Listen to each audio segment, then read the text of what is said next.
नमस्कार दोस्तों, आज हम आपको माघ मास में सुनी जाने वाली गंगा माँ, सरस्वती, लक्ष्मी जी का एक दूसरे को श्राप देने की कहानी सुनाने जा रहे हैं। माघ मास में इन कहानियों का श्रवण करने से गंगा माँ की विशेष कृपा प्राप्त होती है। तो चलिए कहानी शुरू करते हैं।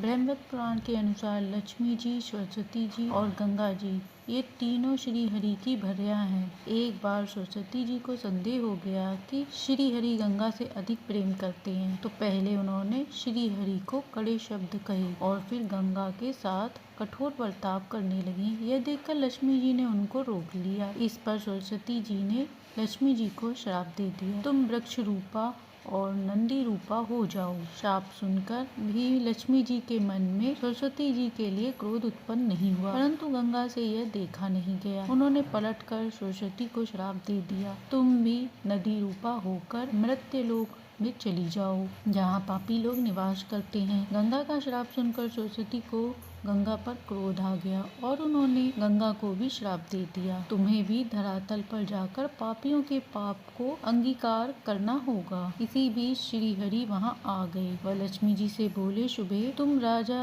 धर्मध्वज के घर पधारो, परंतु किसी की योनि से उत्पन्न न हो, तुम स्वयं भूमंडल पर प्रकट होना, वहीं तुम वृक्ष रूप में निवास करोगी। फिर शंखचूड़ नामक एक असुर मेरे अंश से उत्पन्न होगा, तुम्हें उसकी पत्नी बनना है। भारत वर्ष में त्रिलोक पावनी तुलसी जी के नाम से तुम्हारी प्रसिद्धि होगी, लेकिन अभी तुम्हें श्राप के कारण भारत में पद्मावती नदी बनकर उतरना है। इसके बाद श्री हरि ने गंगा से कहा, तुम्हें सरस्वती के शापवश विश्व पावनी नदी बनकर भारतवर्ष में जाना है। भागीरथी की तपस्या से तुम्हें वहां जाना पड़ेगा और लोग तुम्हें भागीरथी कहेंगे। समुद्र मेरा अंश है, तुम उसकी पत्नी होना स्वीकार कर लेना। फिर श्री हरि बोले, सरस्वती अपने पूर्ण अंश से ब्रह्मलोक जाकर उनकी कामनी बनेंगी, गंगा अपने पूर्ण अंश से शिवलोक जाएंगी और लक्ष्मी अपने पूर्ण अंश से मेरे पास रहेंगी। यह कहकर भगवान श्री हरि चुप हो गए। इसके बाद गंगा माँ,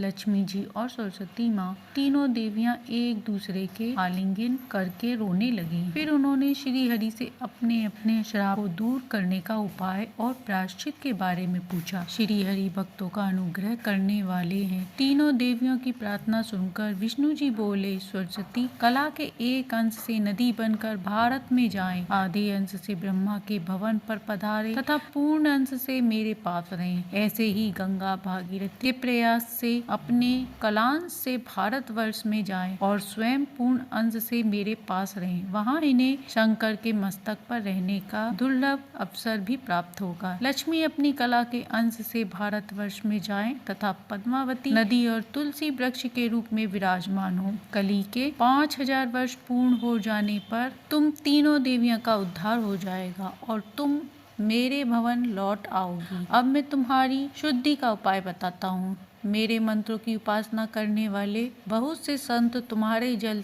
में स्नान करने के लिए आएंगे। उस समय तुम उनके दर्शन स्पर्श प्राप्त करके सब पापों से छुटकारा पाओगे। लक्ष्मी जी ने कहा, प्रभु आप उन भक्तों के लक्षण बताइए जिनके स्पर्श से अहंकारी, धूर्त एवं अधम मनुष्य भी पवित्र हो जाए, जिसके चरणों की धूलि से पृथ्वी का कल्मश दूर हो जाए। क्योंकि विष्णु भक्त पुरुषों का समागम पूर्ण प्राणियों के लिए लाभदायक है। श्री हरि बोले, भक्तों के लक्षण श्रुति एवं पुराणों में छिपे हैं। इसमें पापों का नाश करने, सुख देने तथा मुक्ति प्रदान करने की शक्ति है। जिसे सद्गुरु से विष्णु मंत्र प्राप्त है, वह मुक्ति का अधिकारी हो जाता है। मेरा गुणगान सुनने से शरीर पुलकित हो उठता है और वाणी गदगद हो जाती है और व्यक्ति अपनी सुध बुध खो बैठता है। मेरी सेवा से नियुक्त रहने के कारण सुख, मुक्ति अथवा अमरत्व कुछ भी पाने की अभिलाषा शेष नहीं रह जाती। मनु, इंद्र और ब्रह्मा की उपाधि तथा स्वर्ग का राज्य ये सभी परम दुर्लभ हैं, किंतु मेरा